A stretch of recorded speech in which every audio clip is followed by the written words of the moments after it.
And we're on site.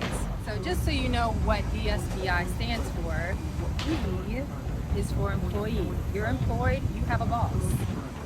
S is for self-employed. I feel like Sesame Street. Self-employed, you are still an employee, but you are your own boss. B is business. You own a business. So you move out of the employee stage to owning a business. And the I quadrant is for investments. You're living off of it. So everybody wants to get here. But I'm trying to figure out, do you know which quadrant you're in? So E to S, it's like taking that leap, right? You know you have something inside of you and you want to birth it, but there's a process jumping from E to S.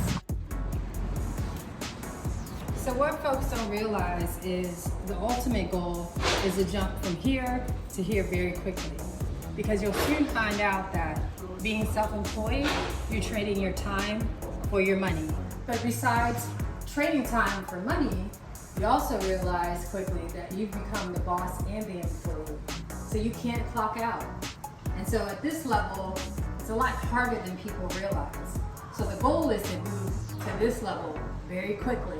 And the only way you can do that is you got to get your systems tight here to move to owning a business that owns systems and not trading your time for money. So the last letter in the ESBI quadrant is investments.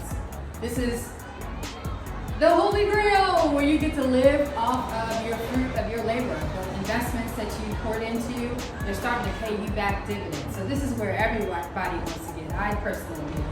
But what people need to know is you don't have to wait to go through the E and the S and the B to get to the I phase. Start now. All right, so the question is, can you be in more than one quadrant at the same time? And I would say absolutely, and that's definitely my story. So when I was an employee, W-2 employee, the women that I worked for gave me an opportunity to invest in another line of business that we were launching. So I was an E and an I at the same time. And then finally, when I got the nerve to step out on my own, I spent a lot of time, my 5 to 9 p.m., building my consulting business. So I was an S, self-employed, I was an employee, and I was an I. So what I'm trying to work on right now is moving quickly out of S to B.